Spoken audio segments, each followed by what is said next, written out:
Hello friends, मेरा नाम है महिमा शर्मा और मैं रेजोनेंस पीसीसीपी डिवीजन से हूँ। आज हम कक्षा 10वीं का चैप्टर संचयन भाग 2 का चैप्टर सपनों कैसे दिन पढ़ेंगे, जो हमारे संचयन का बहुत इंपॉर्टेंट पार्ट है। सपनों कैसे दिन गुरुदयाल सिंह इसके लेखक हैं। तो हम थोड़ा सा पाठ सारांश पढ़ेंगे कि बचपन में हमारे साथ क्या क्या घटित होता है। हम स्कूल जाते हैं, हम स्कूल से घर आते हैं, बाहर खेलते हैं, घर आने का हमें डर होता है, हम धूल से लथपथ हो जाते हैं और घर जाते हैं तो सोचते हैं कि माँ प्यार करेगी, लेकिन उसका बिल्कुल उल्टा होता है। माँ बाप तो डांटते हैं, हमेशा मारते हैं। ये हमारे बचपन की हमारी घटनाएं हैं जो होती हैं। तो सपनों कैसे दिन की वो सपनों में ही रह जाते हैं और वो बचपन बहुत ही इंपॉर्टेंट होता है, इस बारे में बताया गया है। लेखक कहता है कि उसके बचपन में उसके साथ खेलने वाले बच्चों का भी वही हाल था जो उसका होता था। सभी के पांव नंगे पैर, फटी मैली सी कच्ची और कई जगह से फटे हुए कुर्ते जिनके बटन टूटे हुए हैं, और सभी के बाल बिखरे हुए थे। सभी खेलकर धूल में लटपट होकर के कई जगह से पांव में छाले लिए, घुटनों और टखनों के बीच का टांग के पीछे मांस वाले भाग पर खून के ऊपर जमी हुई रेत, मिट्टी से लथपथ पिंडलियां लेकर अपने अपने घर जाते थे। सभी की माँ बहनें उन पर तरस नहीं खाती, घर के लोग तरस नहीं खाते, जबकि उनको और डबल मारते थे, बल्कि उल्टा और ज्यादा पीट देती थी। कई बच्चों के पिता तो इतने गुस्से वाले होते थे कि जब उन्हें पीटना चालू करते थे तो ये भी ध्यान नहीं रहता कि छोटे बच्चे के नाक मुंह से लहू यानी खून बह रहा है, और ये भी नहीं पूछते कि उसे चोट कहाँ लगी है। परंतु इतनी बुरी पिटाई होने पर भी दूसरे दिन वापस बच्चे खेलने निकल जाते। लेखक कहता है कि ये बात लेखक को तब समझ में आई जब लेखक स्कूल अध्यापक बनने के लिए प्रशिक्षण ट्रेनिंग ले रहा था। वहां लेखक ने बच्चों के मन की विज्ञान, बच्चों के मन की मन स्थिति को देखा पढ़ा। लेखक कहता है कुछ परिवार के बच्चे तो स्कूल ही नहीं जाते थे, और जो कभी गए भी तो पढ़ाई में रुचि न होने के कारण किसी दिन बस्ता तालाब में फेंक आते, तो कभी अपने माँ बाप ने भी उनको स्कूल भेजने के लिए कोई जबरदस्ती नहीं की। सरकारी स्कूल के बच्चे इस तरह के होते हैं। यहाँ तक कि राशन की दुकान वाला और भी जो किसानों की फसलों को खरीदते और बेचते हैं, वे भी अपने बच्चों को स्कूल भेजना जरूरी नहीं समझते। उनके पास तो पैसा है। वे कहते थे कि जब उनका बच्चा थोड़ा बड़ा हो जाएगा तो पंडित घनश्याम दास से हिसाब किताब लिखने की पंजाबी प्राचीन लिपि पढ़वाकर सिखा देंगे और दुकान पर खाता लिखवाने बैठा देंगे। लेखक कहता है बचपन में किसी को भी स्कूल के उस कमरे में बैठकर पढ़ाई करना किसी कैद से कम नहीं लगता था। ऐसा लगता था जैसे जेल में बंद हो गए हैं। बचपन में घास ज्यादा हरी और फूलों की सुगंध बहुत ज्यादा मन को लुभाने वाली लगती है। लेखक कहता है कि उस समय स्कूल की छोटी क्यारियों में फूल भी कई तरह के उगाए जाते थे, जिनमें गुलाब, गेंदा और मोतिया की दूध सी सफेद कलियां भी हुआ करती थी। ये कलियां इतनी सुंदर और खुशबूदार होती थी कि लेखक और उनके साथी चपरासी से छुप छुपाकर कभी कभी कुछ फूल तोड़ लिया करते थे। परंतु लेखक को अब ये याद नहीं कि फिर उन फूलों का वे क्या करते थे। लेखक कहता है शायद वे उन फूलों को या तो जेब में डाल देते या माँ उसे धोने के बाद निकालकर बाहर फेंक देती थी। लेखक और उसके साथी खुद ही स्कूल से बाहर आते समय उन्हें बकरी के मेमनों की तरह खा या चर जाया करते होंगे। लेखक कहता है उसके समय में स्कूलों में साल के शुरू में 1 डेढ़ महीना ही पढ़ाई हुआ करती थी, फिर 1 2 महीने की छुट्टियां शुरू हो जाती। हर साल की छुट्टियों में लेखक अपनी माँ के साथ अपनी नानी के घर जाए थे।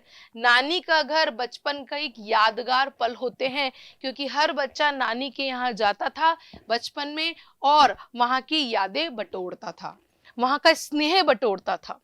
वहां नानी खूब दूध दही मक्खन खिलाती, बहुत ज्यादा प्यार करती थी।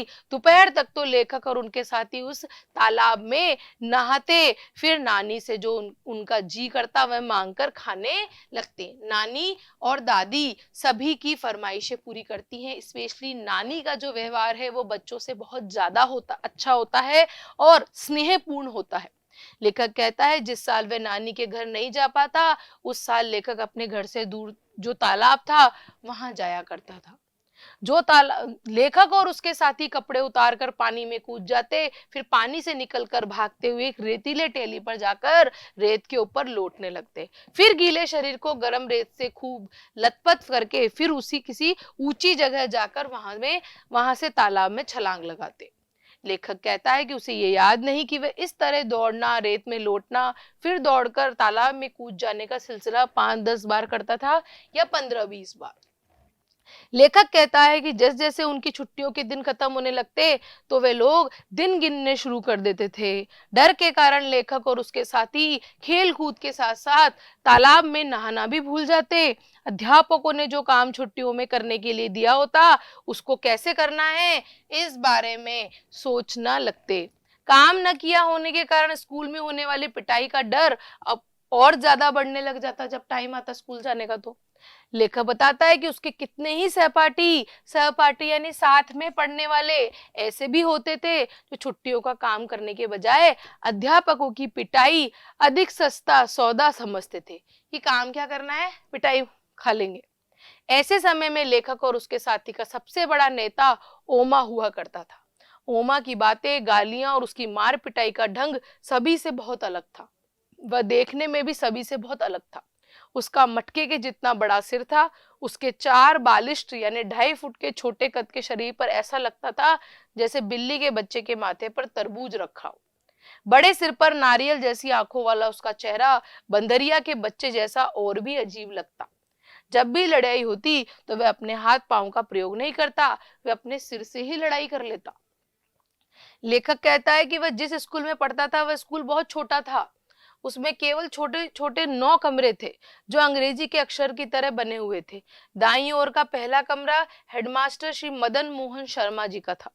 स्कूल की प्रेयर यानी प्रार्थना के समय वे बाहर आते थे और सीधी पंक्तियों में कद के अनुसार खड़े लड़कों को देखकर उनके गोरे चेहरे पर खुशी साफ ही दिखाई देती थी। मास्टर प्रीतम चंद जो स्कूल के पीटी थे, वे लड़कों की पंक्तियों के पीछे खड़े खड़े ये देखते रहते थे कौन सा लड़का पंक्ति में ठीक से नहीं खड़ा है। उनकी धमकी भरी डांट और लात गुस्से से के डर से लेखक और उसके साथी पंक्ति के पहले और आखिरी लड़के का ध्यान रखते, सीधी पंक्ति में बने रहने की पूरी कोशिश करते। मास्टर प्रीतम चंद बहुत ही सख्त अध्यापक थे परंतु हेडमास्टर शर्मा जी उनके बिल्कुल उलट स्वभाव के थे। वह 5वीं और 8वीं कक्षा को अंग्रेजी स्वयं पढ़ाया करते। किसी को भी याद नहीं था कि 5वीं कक्षा में कभी भी उन्होंने हेडमास्टर शर्मा जी को किसी गलती के कारण किसी को मारते या डांटते देखा या सुना हो। लेखक कहता है कि बचपन में स्कूल जाना बिल्कुल भी अच्छा नहीं लगता था, परंतु 1-2 कारणों के कारण कभी-कभी स्कूल जाना अच्छा लगता था। मास्टर प्रीतम सिंह जब परेड करवाते और मुंह में सीटी लेकर लेफ्ट राइट की आवाज निकालते हुए मार्च कराया करते, फिर जब वे राइट टर्न या लेफ्ट टर्न या अबाउट टर्न कहते तो सभी विद्यार्थी अपने छोटे-छोटे जूतों की एड़ियों पर दाएं बाएं या एकदम पीछे मुड़कर जूतों की ठक-ठक करते और ऐसे घमंड से चलते जैसे वह सभी विद्यार्थी नहीं हो, बहुत महत्वपूर्ण आदमी हो, जैसे किसी देश का फौजी जवान हो। स्काउटिंग करते हुए कोई भी विद्यार्थी कोई गलती न करता तो पीटी साहब अपनी चमकीली आंखें हल्के से झपकाते और सभी को शाबाश कहते। उनकी ये शाबाश लेखक और उसके साथियों को ऐसे लगते जैसे उन्होंने किसी फौज के सभी पदक और मेडल जीत लिए हों। लेखक कहता है कि हर साल जब वह अगली कक्षा में प्रवेश करता तो उसे पुरानी पुस्तकें मिला करती थी। उसके स्कूल के हेडमास्टर शर्मा जी एक धनी घर के यानी पैसे वाले घर के लड़के को उसके घर पर जाकर पढ़ाया करते थे। हर साल अप्रैल में जब पढ़ाई का नया साल आरंभ होता तो शर्मा जी उस लड़के की 1 साल पुरानी पुस्तकें लेखक के लिए ले आते थे। लेखक के घर में किसी को भी पढ़ाई में कोई रुचि नहीं थी। यदि नई पुस्तकें लानी पड़ती तो शायद इसी बहाने लेखक की पढ़ाई 3री-4थी कक्षा में ही छूट जाती। लेखक कहता है कि जब लेखक स्कूल में था तब दूसरे विश्व युद्ध का समय था। लोगों को फौज में भर्ती करने के लिए जब कुछ अफसर गांव में आते तो उसके साथ कुछ नौटंकी वाले भी आते। वे रात को खुले मैदान में तंबू लगाकर लोगों को फौज के सुख आराम बहादुरी के दृश्य दिखाकर फौज में यानी एक्टिंग करते थे, छोटा सा नाटक करते थे, दृश्य दिखाकर फौज से भर्ती होने के लिए आकर्षित किया करते। इन्हीं सारी बातों की वजह से कुछ नौजवान फौज में भर्ती होने के लिए तैयार भी हो जाया करते थे। लेखक कहता है कि उन्होंने कभी भी मास्टर प्रीतम चंद को स्कूल के समय में मुस्कुराते हंसते नहीं देखा था। उनका छोटा कद, दुबला पतला परंतु पुष्ट शरीर, हष्टपुष्ट शरीर, माता के दानों से भरा चेहरा यदि चेचक के दागों से भरा चेहरा और बाज सी तेज आंखें, खाकी वर्दी, चमड़ी के चौड़े पंजों वाले जूते, ये सभी चीजें बच्चों को भरा चेहरा और बाज सी बच्चों को भयभीत करने वाली होती थी। लेखक अपनी पूरी जिंदगी में उस दिन को कभी नहीं भूल पाया जिस दिन मास्टर प्रीतम चंद लेखक की चौथी कक्षा को फारसी पढ़ाने लगे थे।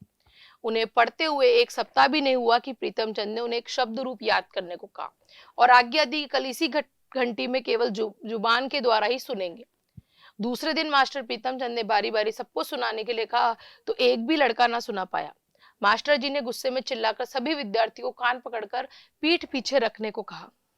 जब लेखक की कक्षा को सजा दी जा रही थी उसके कुछ समय पहले शर्मा जी स्कूल में नहीं थे। आते ही जो कुछ उन्होंने देखा वह सहन नहीं कर पाए। शायद वह पहला अवसर था कि उन्होंने पीटी प्रीतम चंद की उस असभ्यता और जंगलीपन को सहन नहीं किया और वे भड़क गए।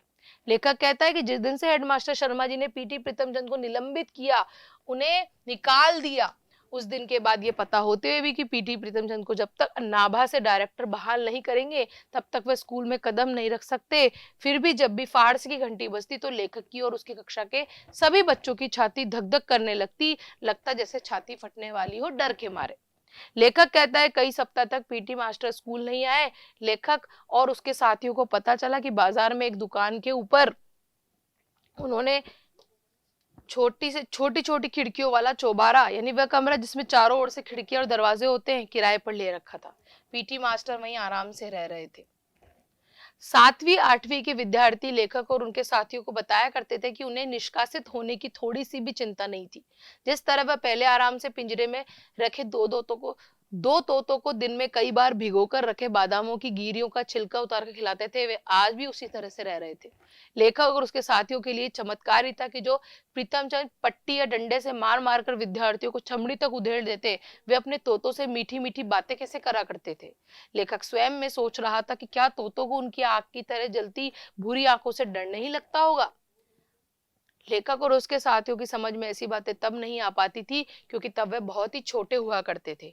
वे तो बस पीटी मास्टर साहब के इस रूप को इस तरह से अद्भुत ही मानते थे कि जिनको इतना तेज गुस्सा आता है वो इस तरह से कैसे है।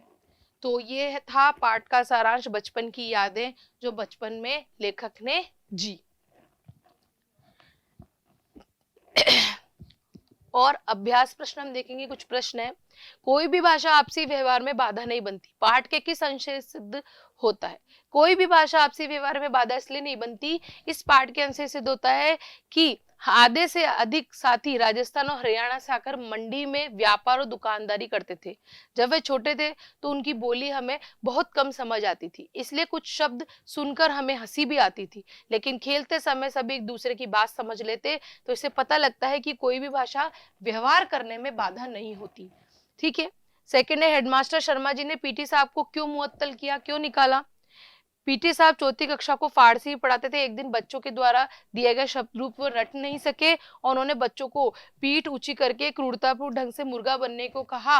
तो ये सब हेडमास्टर साहब ने देख लिया और हेडमास्टर साहब बहुत ही नरम स्वभाव के थे, तो ये सब देखकर वो उत्तेजित हो गए और इसी कारण उन्होंने पीटी साहब को वहां से हटा दिया।